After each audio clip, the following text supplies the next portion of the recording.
The city breathes differently at night. The usual roar softens to a low hum, a pulse you can feel through the soles of your shoes. For a food delivery driver like me, this is prime time. Less traffic, more orders, and the quiet companionship of streetlights painting the asphalt yellow. It was a Tuesday, just past midnight, when the first unusual order came through. The pickup was stand at a small, all-night diner, famous for its greasy burgers.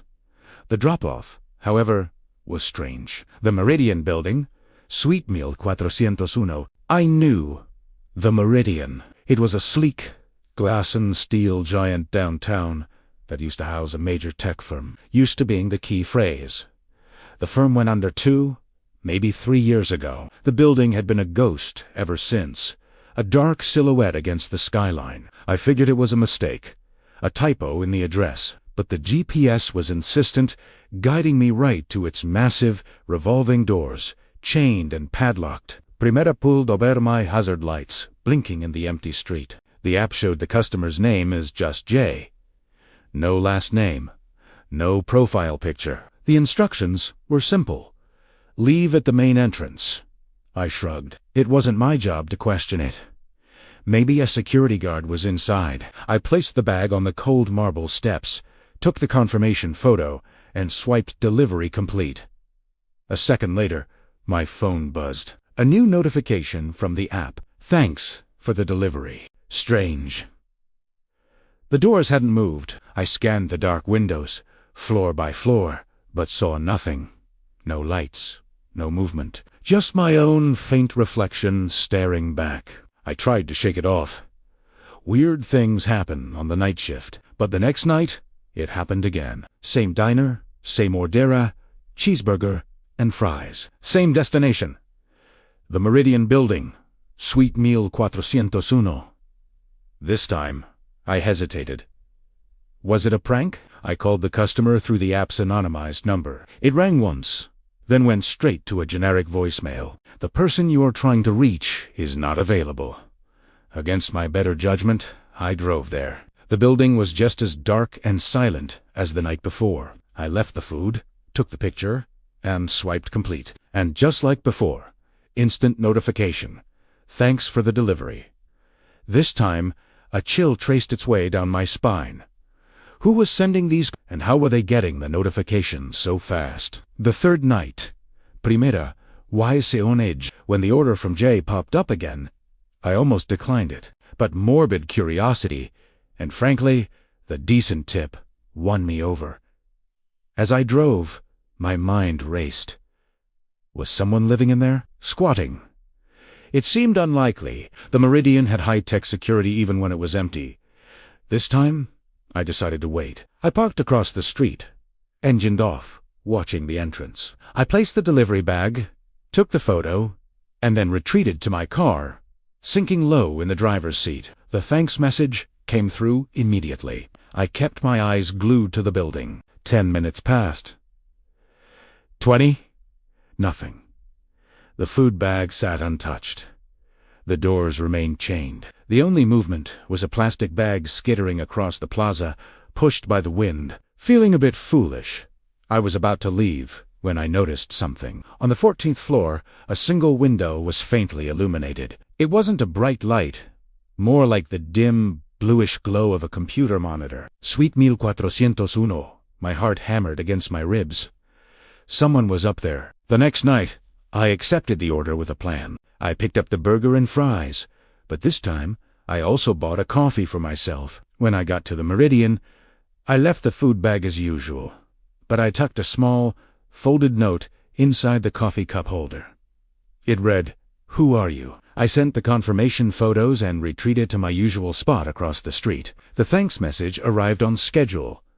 I watched, and I waited. The dim light on the 14th floor was on again. An hour crawled by. The streets were completely deserted now.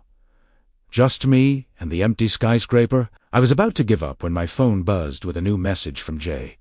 It wasn't the usual thanks. My hands trembled as I opened it. The message contained a single word, working. Working? On what?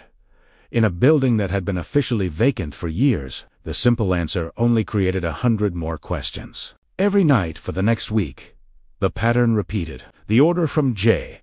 The trip to the silent tower. The delivery. Tay immediate thanks. The dim light in the 14th floor window. It became a strange, unsettling ritual. I was a link in a chain I didn't understand, delivering fuel to a ghost in the machine. One night, the order was different. It was still from J, still for the Meridian, but the item was just a single bottle of water. The instructions had changed too. Lobby reception desk. This was new. The main entrance was chained. How was I supposed to get to the lobby?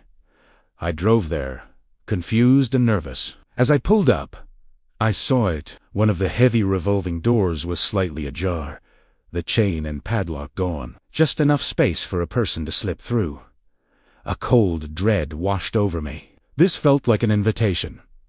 A test. My brain screamed at me to leave the water and run. But I couldn't. Primera ha detto no. Taking a deep breath, I grabbed the bottle and squeezed through the gap in the door. The air inside was stale and unnaturally still. The silence was absolute, a heavy blanket that muffled the sound of my own breathing.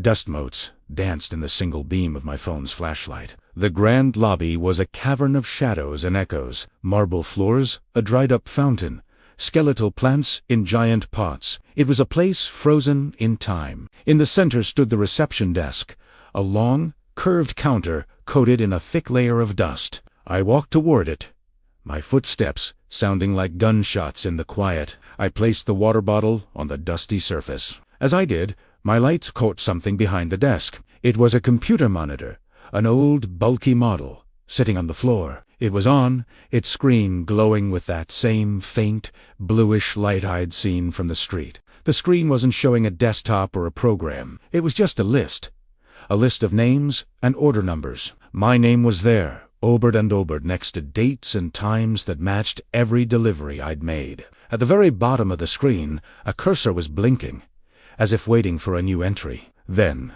it typed a new line, all by itself. My name, today's date, and the words, "Delivery complete."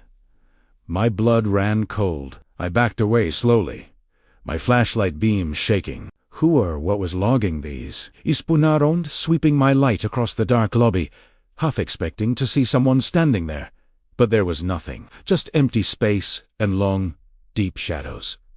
I didn't wait to find out more. I turned and ran, bursting back out into the night air, gasping as if I'd been holding my breath the entire time. I never delivered to the Meridian building again. I started declining any order that came from jail. But sometimes, late at night, when I'm driving through the quiet city streets, I see it, the dark tower, standing silent against the stars. And almost every time, primera caen spot italiano, a single, faint blue light on the 14th floor. Waiting, working, and I can't help but wonder, what happens when the next driver accepts the order? If you think a haunted building is unsettling, wait until you hear about the old hotel elevator that sometimes skips the 13th floor and opens onto one that is on any of the building's blueprints. Thanks for listening, and be sure to follow for more strange stories. 1. I deliver to an empty building every night, and I'm afraid to find out who's ordering. 2. The GPS leads me to a locked building, but someone is always waiting for my delivery. 3. My final delivery was to an abandoned skyscraper. I shouldn't have gone inside.